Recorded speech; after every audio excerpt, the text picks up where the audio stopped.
So hello friends. तो आज हम बी फार्मा 7 सेमेस्टर के सब्जेक्ट जो हमारा एनडीडीएस है उसका चैप्टर 2 पॉलीमर्स हम देखने वाले हैं, जो कि काफ़ी इंपॉर्टेंट होने वाला है। ये इंपॉर्टेंट चैप्टर है जिसमें से आपके 2 मार्क्स में 2 क्वेश्चन या फिर 10 या 7 मार्क्स में 2 क्वेश्चन जरूर प्रेजेंट रहता है। तो वीडियो में लास्ट तक बने रहिए। अगर आप चैनल पर नए हैं तो चैनल को सब्सक्राइब कर दीजिए और बेल आइकन को प्रेस कर दीजिए ताकि मेरे न्यू वीडियोज़ की नोटिफिकेशन आपको मिलती रहे। और अगर आपके लिए वीडियो हेल्पफुल है तो अपने क्लासमेट्स में शेयर कर दीजिए ताकि उन्हें भी हेल्प मिल सके। सो वीडियो को स्टार्ट करते हैं। तो हमारा पॉलीमर्स, तो पॉलीमर्स को पहले अगर हम देखें तो इसके नाम से ही आपको डिफाइन हो जाएगा कि पॉलीमर्स क्या है। तो पॉलीमर्स जो है ग्रीक वर्ड है और जिसको हम तोड़ेंगे तो बने पॉली से बना है मेनी और मर्ज से बना है यूनिट या पार्ट्स, जिसके बहुत सारे पार्ट्स होते हैं, ठीक है, या फिर यूनिट्स होते हैं, उसको पॉलीमर्स बोलते हैं। देन नीचे हम डिफाइन करते हैं polymers are large molecules made by binding a series of building blocks. ठीक है, तो ये ऐसे है कि जी बहुत सारे यूनिट या पार्ट्स इकट्ठा होके अगर बनते हैं तो उन्हें क्या बोलते हैं, पॉलीमर्स बोलते हैं। So the word polymer come from the Greek word polymer, poly means many or mers means unit or part. Each of those part is scientist called a monomer. Each or those मतलब एक और या फिर दो parts हों तो उनको monomer बोलते हैं। बट इसके पॉली मतलब बहुत सारे मर्ज हैं या फिर पार्ट्स हैं तो इसको पॉलीमर्स बोलते हैं। सो नीचे हम क्लासिफिकेशन देख लेते हैं। पॉलीमर की क्लासिफिकेशन बहुत सारे हैं जिसकी बेस पे किया गया है, बहुत सारे बेसिस हैं। सो इसके टर्म्स देख लेते हैं। The term polymer is generally used to indicate a large number of high molecule weight substances which are found in many forms. Any number due to the presence of very large number and type of atom is their molecule. ठीक है, तो इसका होता क्या है ना, जिसके large number molecule है या फिर हाई वेट मॉलिक्यूल सब्सटेंस के जनरली यूज़ किए जाते हैं पॉलीमर्स में। सो इसके अलग अलग बेसिस पे जो पॉलीमर का क्लासिफिकेशन है हम उसको देख लेते हैं। सो ये है हमारा पॉलीमर। तो बेस ऑन द सोर्स, ठीक है, तो सोर्स का मतलब क्या है कि आपके जिस सोर्स पे आपको मिलता है, जैसे नेचुरल, इसको 3 बेसिस पे कैटेगराइज किया गया है। पहला है आपका नेचुरल पॉलीमर जो कि आपको नेचुरली मिलते हैं पॉलीमर, और सेकेंड है आपका सेमी सिंथेटिक पॉलीमर जो कुछ तो नेचुरल होते हैं बट कुछ उसमें सिंथेटिक मतलब उसको मिलाया जाता है, उसमें कुछ केमिकली वगैरह, तो उसको बोलते हैं सेमी सिंथेटिक पॉलीमर्स। देन आपका थर्ड और लास्ट है सिंथेटिक पॉलीमर जो कि आपको नेचुरली नहीं मिलती है, इसको एक्सट्रैक्ट नहीं किया जाता है बट इसको लैब में बनाया जाता है। मैन मेड पॉलीमर इसको भी बोलते हैं। सिंथेटिक पॉलीमर को इसका सेकेंड नेम है मैन मेड पॉलीमर भी बोलते हैं। देन आपका सेकेंड है based on the type of polymerization. Polymerization में इसके बेस पे देख लेते हैं, जिसमें आपका 2 ही है। फर्स्ट है एडिशन पॉलीमर्स और सेकेंड है कंडेंसेशन पॉलीमर्स।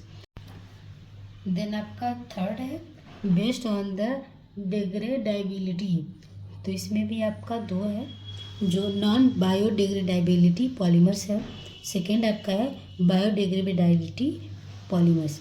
देन आपका फोर्थ है based on the natural of polymer water interaction, तो इसमें आपका वाटर इंटरेक्शन के बेस पे आपके पॉलीमर है जो कि आपको देखना है। तो इसमें है आपके 3 हैं जो हाइड्रोफोबिक पॉलीमर और सेकेंड है हाइड्रोफिलिक पॉलीमर।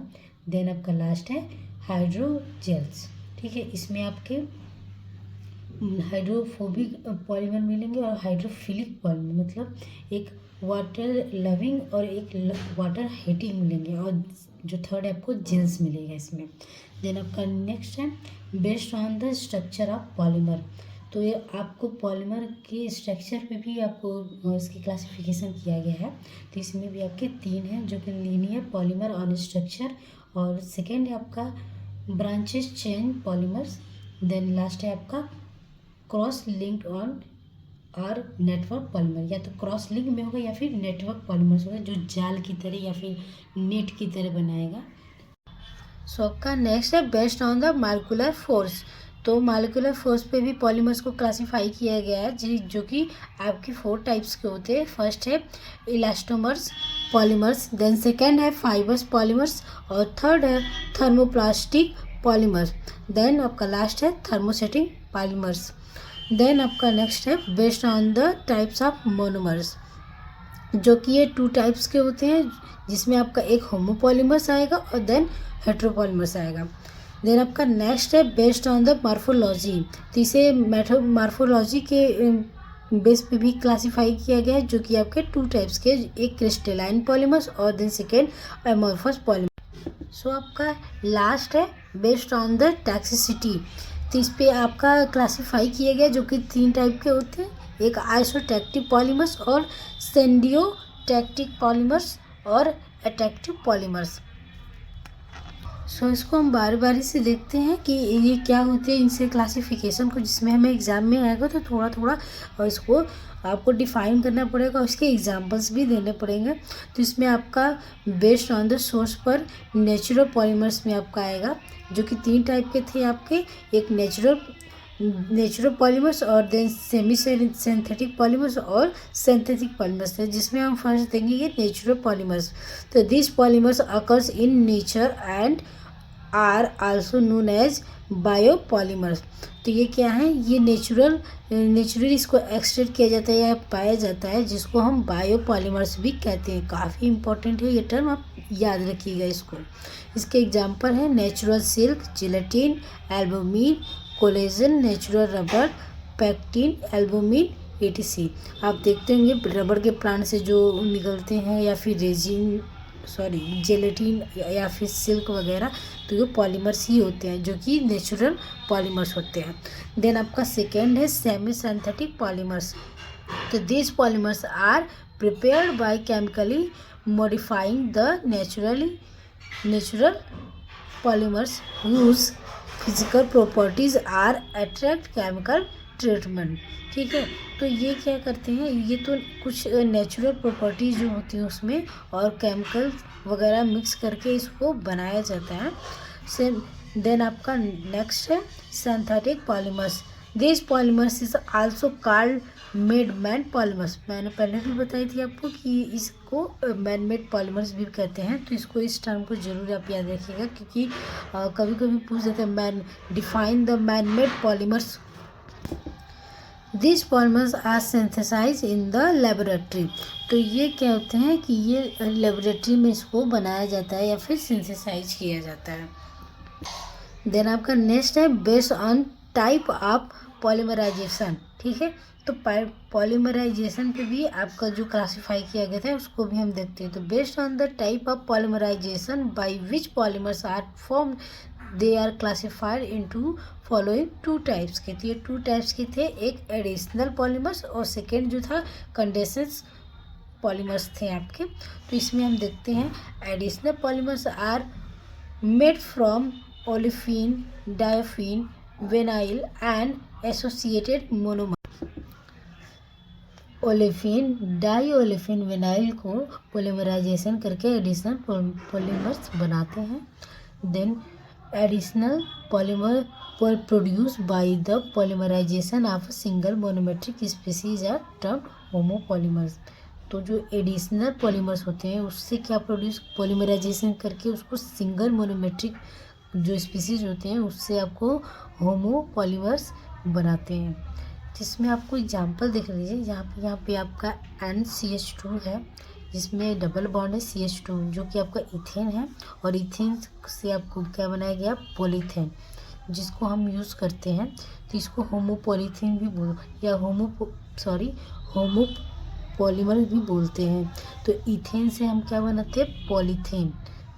देन नेक्स्ट है कंडेंसेशन पॉलीमर्स, जो हमारा सेकेंड टर्म है, हम उसको देखेंगे।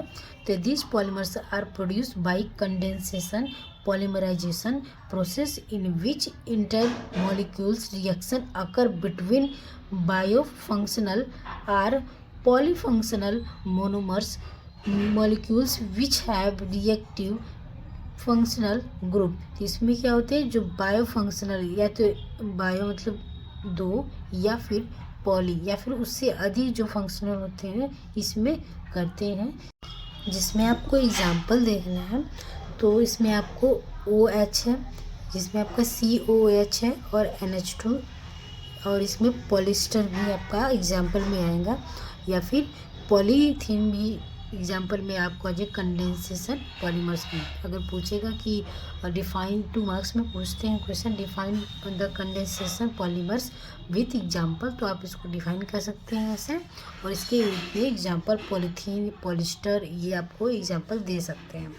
सो आपका नेक्स्ट इसमें आपको difference between addition and condensation polymerization में आपको इसका डिफरेंट बताना है। तो एक तरफ आपका एडिशनल पॉलीमराइजेशन है और कंडेंसेशन पॉलीमराइजेशन है। तो देखते हैं इसमें ये क्या है, होमोचैन पॉलीमर इज ऑब्टेन, और इसमें क्या होता है हेट्रोचैन पॉलीमर इज ऑब्टेन। देन इसमें है by product is not formed, और ये बाई प्रोडक्ट इज ऑब्टेन्ड, ये इसको बनाया नहीं जाता है और इसको ऑब्टेन किया जाता है। Polymer product is immediately formed, ये क्या होता है कि जो एडिशनल पॉलीमराइजेशन होता है ये क्या, इसके प्रोडक्ट क्या इमीडिएटली बना दिए जाते हैं, और इसमें क्या होता है polymer product is formed step wise straightly. Then आपका नेक्स्ट है chain growth occurs at one active centre, इसकी जो चैन ग्रोथ है, ग्रोथ चैन है, वो एक एक्टिव सेंटर में पाए जाते हैं, और इसके जो है chain growth occurs at 2 active centre, इसके एक एक्टिव चैन होते हैं और इसके 2 एक्टिव चैन होते हैं।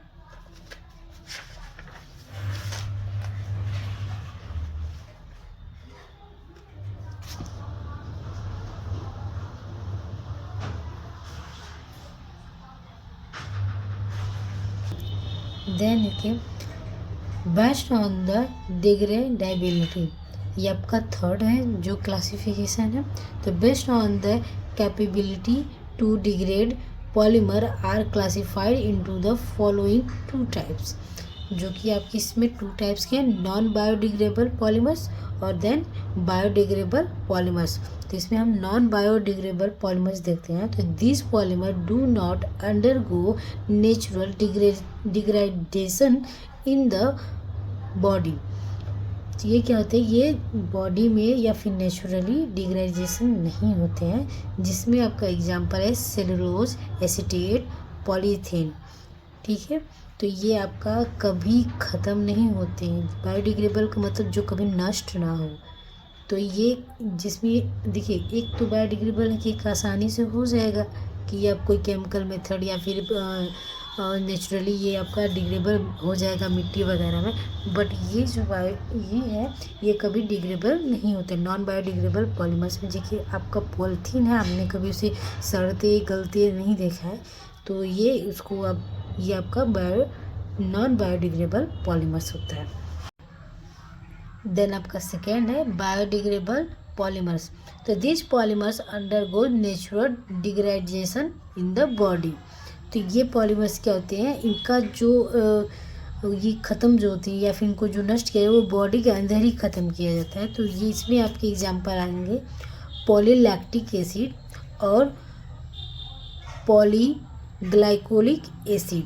तो ये आपके 2 ही हैं, जो कि इसमें 2 एग्जांपल हैं जो कि ये डिग्रेडेबल करते हैं आपके जो पॉलीमर्स के होते हैं उनको। देन आपका नेक्स्ट क्लासिफिकेशन है based on the structure of polymers. तो आपको यहाँ पे क्लासीफाई करना है स्ट्रक्चर के बेस पे।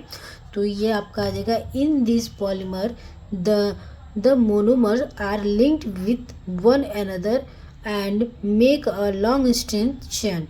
तो क्या होता है, ये मिल के एक दूसरे से एक लंबी सी चैन बनाते हैं ये पॉलीमर, जिसको हम लीनियर पॉलीमर कहते हैं। तो लीनियर पॉलीमर से नाम से आप देखेंगे कि लीनियर का मतलब होता है लाइन, तो ये एक लंबी सी चैन बनाते हैं। This chain do not have any side chain. तो इसके क्या होते हैं, इस चैन के कोई साइड चैन नहीं होते, बस ये लंबी सी चैन होती है, एक स्ट्रेट चैन होती है। This polymer are closely packed the possible height density पे। तो इसके एग्जांपल आप देख सकते हैं, ऐसे जो चैन है आपकी लंबी से बने, इसमें कोई ऐसे साइड चैन वगैरह नहीं जुड़े हैं, ये सिंपल से एक सीधी चैन होती है। सो आपका नेक्स्ट है ब्रांच चैन पॉलीमर। तो आपने जो ये देखा है ये तो लीनियर पॉलीमर चैन था पॉलीमर्स का, और ये ब्रांच चैन। तो इसमें क्या होता है कि ये स्ट्रेट चैन ये भी होती है, लेकिन इसमें ब्रांचेस जुड़े होते हैं, मतलब कहीं कहीं से जुड़े होते हैं। तो this polymer process a straight long chain having different side chain. तो ये लॉन्ग चैन तो होते हैं, बट एक अलग अलग से आपको चैन भी साइड से जुड़े होते हैं। This molecular of this polymer are irregularly packed. तो ये इस तरीके से इरेगुलर पैक्ड होते हैं, ठीक है, कहीं से भी ये पैक होते हैं। जो कि स्ट्रेट चैन तो होते हैं, इसके साइड साइड चैन भी जुड़े रहते हैं, और ये पैक्ड होते हैं, वो भी इरेगुलर। ये नहीं कि मतलब एक शेप में ऐसे करके ऐसे आपका ऐसे पैक्ड वगैरह हैं, या फिर एक एक ब्रांचेज वगैरह ऐसे नहीं, ये इरेगुलर इस तरह के आपके पैक होते हैं। So they process low density tensile strength and melting point. तो इसके बहुत लो डेंसिटी होती है और स्ट्रेंथ मेल्टिंग पॉइंट, मतलब काफ़ी हाई टेम्परेचर पे ये मेल्ट होते हैं। ये आप इसका एग्जांपल देख लीजिए, आप ये स्ट्रक्चर बना देंगे तो आपको मार्क्स गेन करने में काफ़ी चांस रहते हैं। जो कि थर्ड है आपका क्रॉस लिंक्ड या नेटवर्क पॉलीमर्स। तो in this polymers two linear chain are joint to each other through covalent bonds. These polymers have 3-dimensional structure. So आप देख सकते हैं इसके 3 डायमेंशनल स्ट्रक्चर हैं, जिसके ऐसे हैं, ये कहीं से भी इरेगुलरली रहते हैं, रेगुलर शेप में नहीं रहते हैं, बट ये भी स्ट्रेट ही रहते हैं। सो आपका नेक्स्ट है based on the molecular forces the mechanical properties of polymer such as tensile strength tightness and electricity rely on intermolecular forces such as van der Waals force and hydrogen bonding। तो इसमें क्या होता है ना, इसमें one डर वाल forces होते हैं इसमें लगते हैं, और hydrogen bonding. Based on these forces polymer are classified into the following types. तो ये आपके जो पॉलीमर जो मॉलिक्यूलर फोर्स होते हैं फोर्सेस, तो एक 2 टाइप की फोर्सेस इसमें लगती है, एक वंडर वाल फोर्सेस लगता है और एक हाइड्रोजन बाइंडिंग। सो इसके जो ये 2 टाइप के कंटेंट करते हैं, जो आपका है, जिसमें आपका फर्स्ट है elastomers. This polymers are rubber like solid having elastic property. तो ये क्या होता है, एक रबर लाइक एकदम सॉलिड होता है। तो इसकी जो प्रॉपर्टी जैसे बूना, इस एग्जांपल आपका buna S, buna N, neoprene ETC आपकी एग्जांपल है ये, जिसमें आप एक नियोफेरिन का आपको स्ट्रक्चर दिया जाए, जिसमें आपको सिंगल बॉन्ड CH2 और इसमें सिंगल बॉन्ड C, जिससे एक सिंगल बॉन्ड Cl लगा हुआ है यहाँ पे, और डबल बॉन्ड पे CH और CH2 और सिंगल बॉन्ड N यहाँ पे आपका लगा हुआ है। ये आपका एग्जांपल है। अब इसमें सेकेंड आपका है, ये फर्स्ट तो इलास्टोमर्स था, देन सेकेंड आपका फाइबर्स है। तो these are thread forming solid having light tensile strength and modulus. तो ये इलास्टोमर्स जो आपका था, इसमें तो आपका सॉलिड, वो भी रबर लाइक था, ये स्ट्रक्चर था इसका। और इसमें क्या आपका थ्रेड, एक धागे की तरह, इसमें आपका एक धागे की तरह सॉलिड स्ट्रक्चर इसका रहता है। सो इसमें आपके एग्जाम्पल आ जाएंगे पॉलीमडीज नायलॉन 66, जो कि आप देखेंगे नायलॉन के जो ड्रेस वगैरह होते हैं पॉलीमर के ही बने होते हैं, और पॉलिएस्टर टेराइलिन। देन आपको इसमें नायलॉन 66 के आप एग्जाम्पल स्ट्रक्चर देख लीजिए, जिसमें आपको सिंगल बॉन्ड पे N लगा रहता है, और इस पर आपका हाइड्रोजन लगा रहता है एक, और CH2 6 होते हैं यहाँ पे, और N पे एक हाइड्रोजन लगता है, जहाँ पे सिंगल बॉन्ड C और डबल बॉन्ड पे O मतलब ऑक्सीजन लगा रहता है, और CH2 4 पे आपका फिर कार्बन लगा रहता है, फिर आपका डबल बॉन्ड पे ऑक्सीजन लग जाता है। ये जो प्रोसेस है आगे ऐसे चलता रहता है। ये आपका नायलॉन 66 है। जो थर्ड है आपका थर्मोप्लास्टिक पॉलीमर्स। फर्स्ट आपका था इलास्टोमर्स था, और सेकेंड आपका फाइबर्स था, और थर्ड आपका थर्मोप्लास्टिक पॉलीमर्स। तो thermoplastic polymers have intermolecular forces between elastomers and fibers. They can be softened on heating and tightness on cooling at room temperature. तो ये क्या होते हैं, ये सॉफ्ट भी होते हैं और हीटिंग भी होते हैं, जो गर्म देते हैं आपको। अगर इसके कपड़े आप पहनते हैं तो आपको गर्म भी करते हैं और थोड़ा टाइट भी होते हैं, और ये कूल भी, मतलब रूम टेम्परेचर पर आपको कूल करते हैं। देन आपका फोर्थ है थर्मोसेटिंग पॉलीमर्स। तो इसमें आपका thermosetting polymers are hard and become infusible and heating. तो ये क्या होती है, थोड़े आपके हार्ड होती हैं और आपको हीटिंग भी करते हैं, गर्म भी देते हैं। They do not soft on heating under process and they can not be remould. ठीक है, तो ये दोबारा से बनाए नहीं जाते हैं, बना नहीं सकते हैं आप, इसका यूज़ नहीं कर सकते हैं, बट ये आपके काफ़ी हार्ड होते हैं और हीटिंग भी करते हैं। सो नेक्स्ट आपका जो क्लासिफिकेशन है based on the types of monomer. तो ये आपका मोनोमर पे आपको क्लासिफिकेशन है, जिसे मोनोमर पे इसको दो टाइप में ही क्लासीफाई किया गया है, एक होमोपॉलीमर्स और सेकेंड जो आपका है हेट्रोपॉलीमर्स। तो based on the type of monomer polymers are classified into the following two types. जो आपका होमोमर से फर्स्ट आएगा, this polymers contain a single type of repeat unit, जो है आपका polystyrene.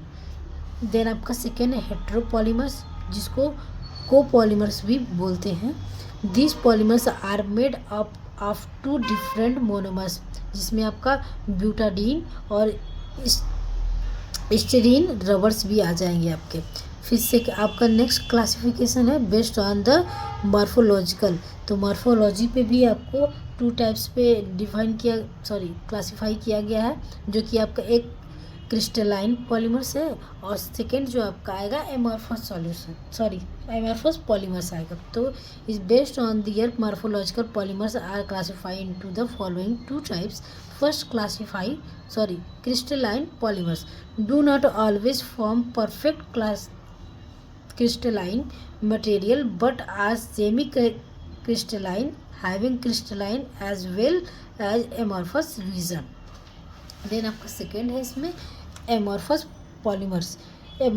polymers are distinguished by their glass transition temperature, जिसमें आपका जैसे temperature at which they undergo sudden transformation from glass state, जो कि आपका हार्ड होता है, टू द रबर स्टेट, या जो रबर स्टेट है आपका ये सॉफ्ट है और ग्लास स्टेट आपका हार्ड आ जाएगा। देन आपका नेक्स्ट क्लासिफिकेशन है बेस्ड ऑन द टैक्सिसिटी। तो आपको टैक्सिसिटी को पे आपको इसको डिफाइन करना। Tacticity is the geometrical arrangement of the individual group of monomer unit with repeat to the backbone main chain, जो उसमें बैकबोन होता है वो सबसे मेन चेन होता है ऑफ द पॉलीमर।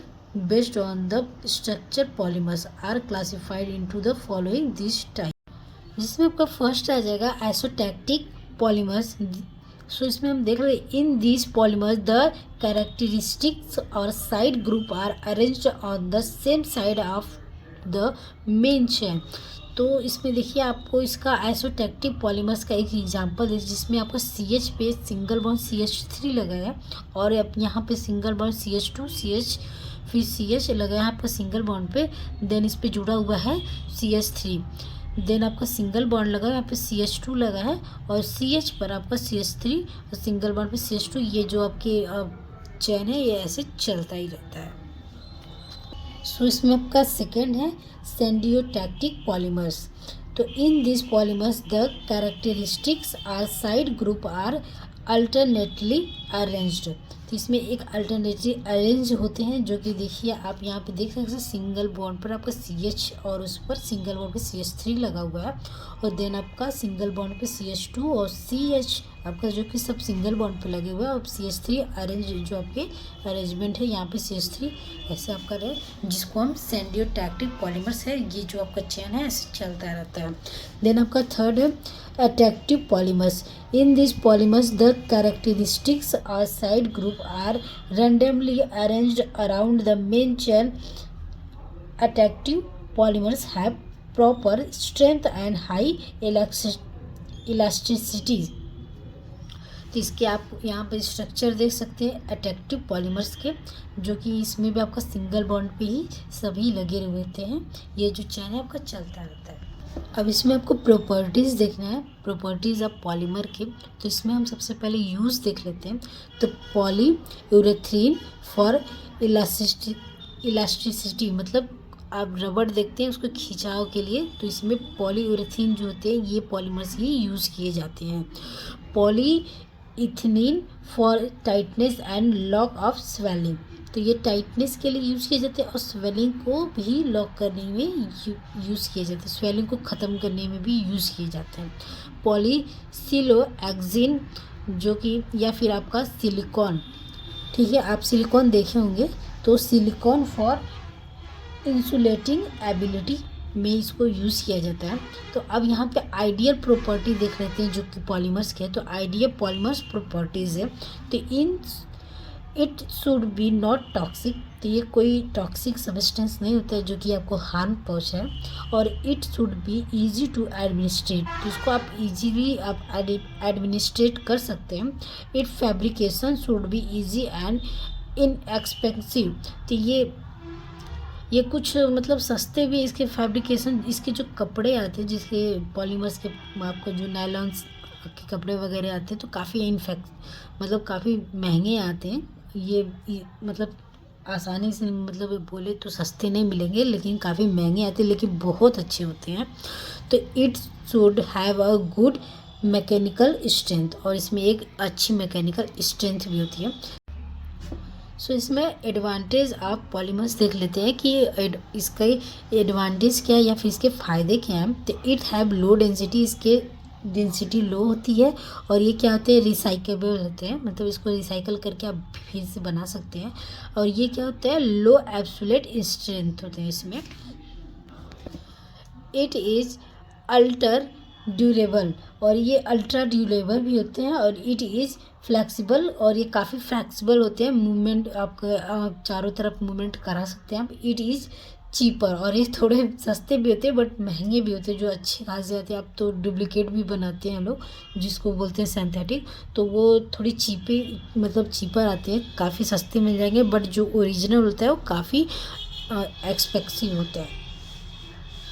देन हम इसके डिसएडवांटेज देखेंगे। डिसएडवांटेज ऑफ पॉलीमर, तो इट इज़ नॉन बायोडिग्रेडेबल, तो ये काफ़ी आसानी से नहीं इसको डिग्रेड कर सकते हैं।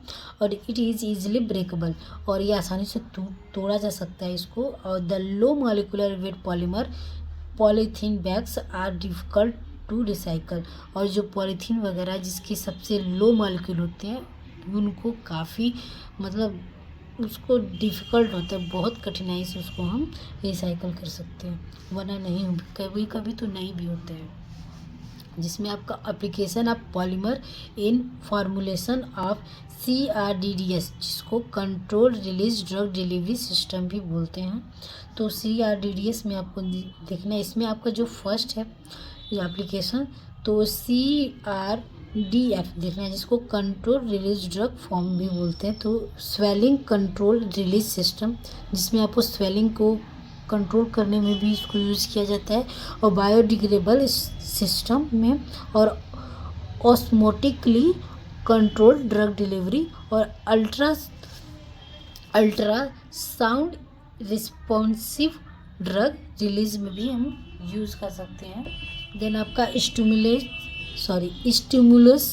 इज रिस्पॉन्सिव ड्रग रिलीज, और देन आपका नेक्स्ट है टेम्परेचर रिस्पॉन्सिव ड्रग रिलीज, और pH रिस्पॉन्सिव ड्रग रिलीज, और पॉलीमर ड्रग कंजुगेट। तो ये आपके रहे पॉलीमर्स, और ये आपका सेकेंड चैप्टर है जो पूरा इसमें मैंने कवर कर दिया। अगर आपको कुछ ना समझ में आता है या फिर कोई डाउट वगैरह है तो आप कमेंट्स में बोल सकते हैं, और जिसमें आपको मैं फिर से आपको इस पर वीडियो बना के इसको आपको एक्सप्लेन कर सकती हूँ।